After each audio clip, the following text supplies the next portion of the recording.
Hi hello welcome to Big TV. నేను మీ గౌతమి. అయితే సంగారెడ్డిలో జరిగిన ఒక ఇన్సిడెంట్ నిజంగా అంటే 8 ఏళ్ల పాపని చాక్లెట్ ఆశ చూపించి ఇద్దరు దుర్మార్గులు అఘాయిత్యం చేయబోయారు. సో అది చూసిన వెంటనే ఆ పాప అరుపులు వేయడం వెంటనే కూడా చుట్టుపక్కల వాళ్ళందరూ స్థానికులు వచ్చి వాళ్ళిద్దరికి దేహశుద్ధి చేసి పోలీసులకు అప్పచెప్పడం కూడా జరిగింది. అయితే ముఖ్యంగా ఎందుకు చిన్నపిల్లలపైనే ఇటువంటి దాడులు జరుగుతున్నాయి అండ్ గతంలో కూడా చాలా వరకు అబ్బం సువం తెలియని నెలల పిల్లల మీద కావచ్చు, లేకపోతే 10, 11 ఇలా 15 years లోపల ఉన్న పిల్లలపైన అఘాయిత్యం చేయడం కావచ్చు. సో వీటన్నిటికీ ఎక్కడ ఫుల్ స్టాప్? అసలు మగవాళ్ళు ఎందుకు ఈ విధంగా తయారవుతున్నారు? సో దీనికి తగిన చర్యలు ఏ విధంగా తీసుకోవాలి? అటు పేరెంట్స్ కావచ్చు, లేకపోతే డిపార్ట్మెంట్స్ కావచ్చు, ఎలా ప్రవర్తిస్తే మంచిది? సో వీటన్నిటి గురించి కూడా తెలుసుకుందాం. మనతో పాటు సోషల్ యాక్టివిస్ట్ మనోజ నామాల గారు ఉన్నారు. ఆవిడతో మాట్లాడి మరిన్ని విషయాలు తెలుసుకునే ప్రయత్నం చేద్దాం. నమస్తే అండి. నమస్తే గౌతమి. కొన్ని నెలల క్రితం నుంచి అంటే చాలా విపరీతంగా చిన్నపిల్లలపైన లైంగిక దాడులు చేయడం కావచ్చు, అంటే ఇంట్లో ఉన్న తండ్రి, అన్న, తమ్ముడు, తాత అసలు ఏ మాత్రం కూడా వరస అంటే వావి వరసలు లేకుండా చిన్నపిల్లలపైన లైన్గా ఇటువంటి అఘాయిత్యాలు జరుగుతూ ఉండేవి. అండ్ రీసెంట్గా ఇన్సిడెంట్ కూడా చూసుకుంటే చాక్లెట్ ఆశ చూపించి ఆ పిల్లని పొదల్లోకి తీసుకెళ్ళిపోయి ఇద్దరు వాళ్ళు కూడా మంచి డ్రింక్ చేసుకొని ఉన్నారంట. ఆ పిల్ల బయట ఆడుకుంటూ ఉండడం, సో చూసి వెంటనే తీసుకువెళ్ళి ఇలా అఘాయిత్యం చేయడం. సో అసలు ఆ సొసైటీ ఏ విధంగా తయారవుతోంది? ముఖ్యంగా చిన్నపిల్లలని ఎందుకు టార్గెట్ చేస్తున్నారు మేడం? ఇది దీనిలోని ఎవరిది లోపం అంటారు? అటు పేరెంట్స్ అంటారా, లేకపోతే వ్యవస్థ సరిగ్గా లేకపోవడం అంటారా? మీ వరకు ఏం చెప్తారు మీరు ఇటువంటి ఇన్సిడెంట్స్ విన్నప్పుడు కానీ లేకపోతే చూసినప్పుడు కానీ?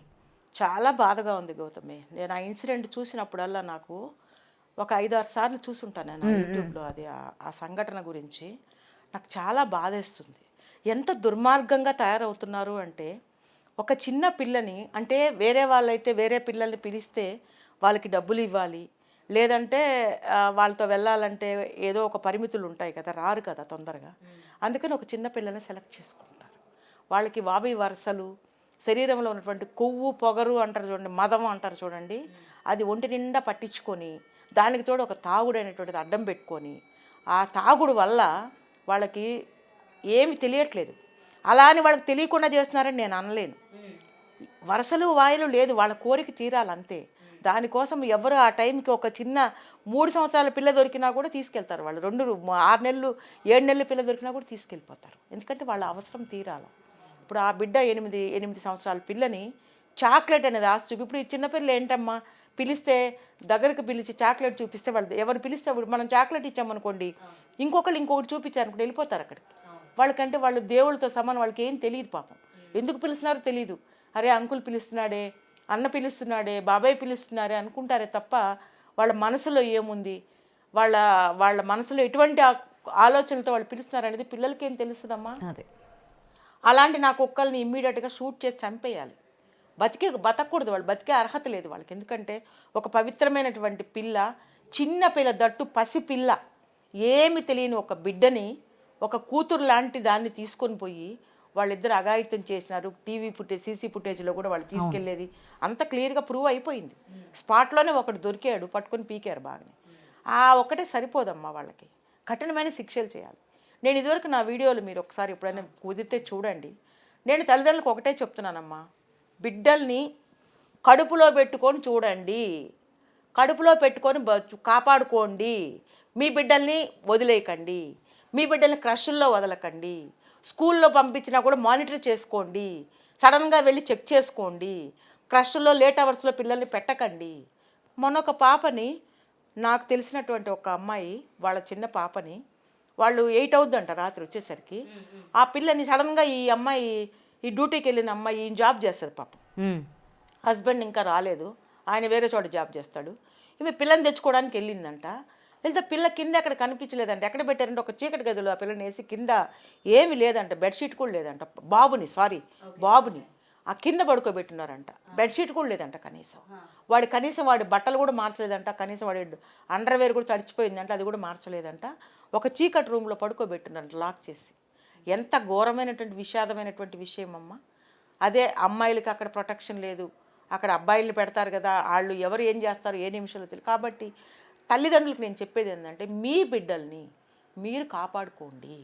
మీరు ఉద్యోగస్తులైనా సరే, ఏం చేస్తున్నా సరే, మీ బిడ్డ ఎక్కడుంది, ఏం చేస్తుంది, అక్కడ ఎలా ఉంది పరిస్థితి, ఆ స్కూల్ మంచి స్కూలా కాదా, అక్కడ పరిస్థితులు ఏమిటి, వీలైతే మీరు పిల్లల్ని ఆడపిల్లలు ఉన్న స్కూల్స్లోనే వేసుకోండి.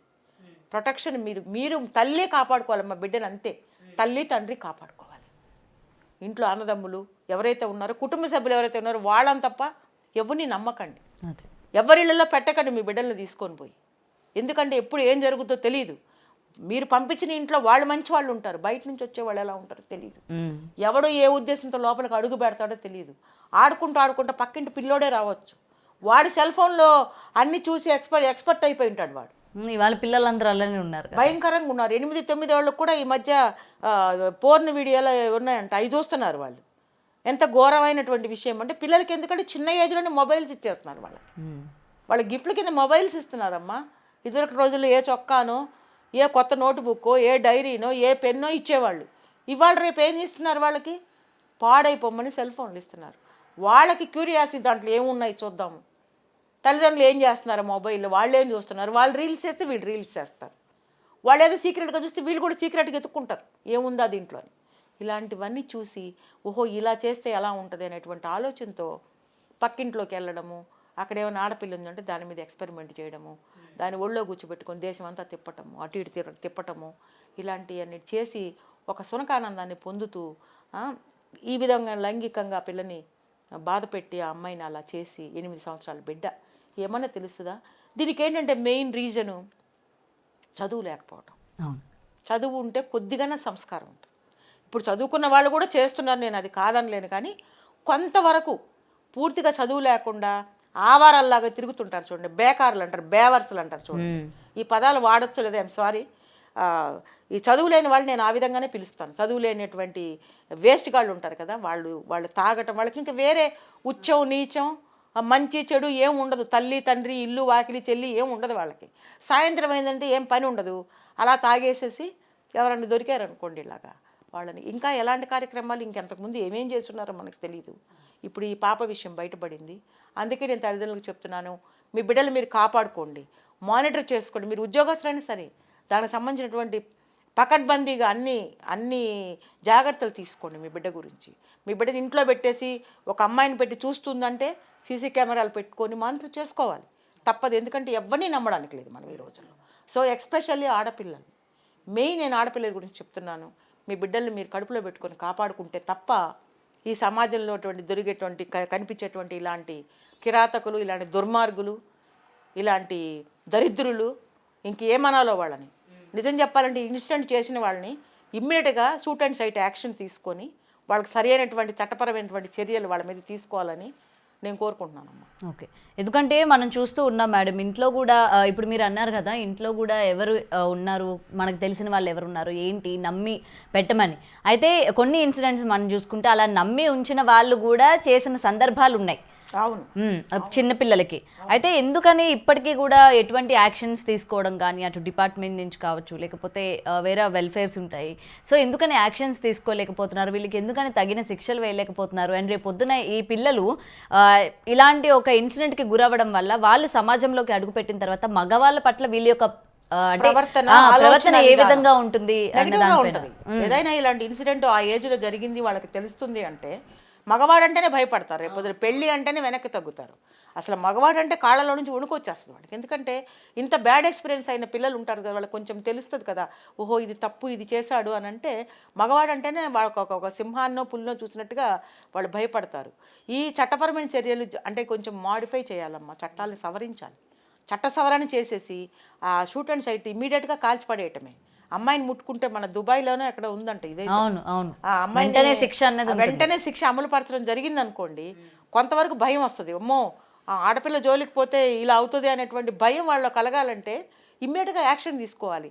దానికి ఒక పుస్తకాలు తిరిగేసి చట్టాలు తీసి ఈ టైంలో ఇలా తాగున్నాడు, అంతకుముందు ఇలా తాగలేదు, వాడికి సపోర్ట్గా కూడా మాట్లాడు, మళ్ళీ వాడికి ఒక లాయరు. అసలు లాయర్ అనే ఆయనకు సపోర్ట్ చేసే లాయర్ అనేది ఉండనే కూడదు. అసలు లాయర్ ఉండనే కూడదు, సపోర్ట్ చేసే లాయర్ ఎవరు ఉండకూడదు. లాయర్ని పెట్టుకోవడానికి వీలు లేకుండా వాడిని ఒక దోషి కింద నిర్ధారణ చేసి ఇమ్మీడియట్గా యాక్షన్ తీసుకొని ఏ చర్యలు అయితే తీసుకుంటున్నారో ఆ చర్యలు తీసుకున్నట్టుగా నెక్స్ట్ డే మనకి వీడియో పెట్టాలి.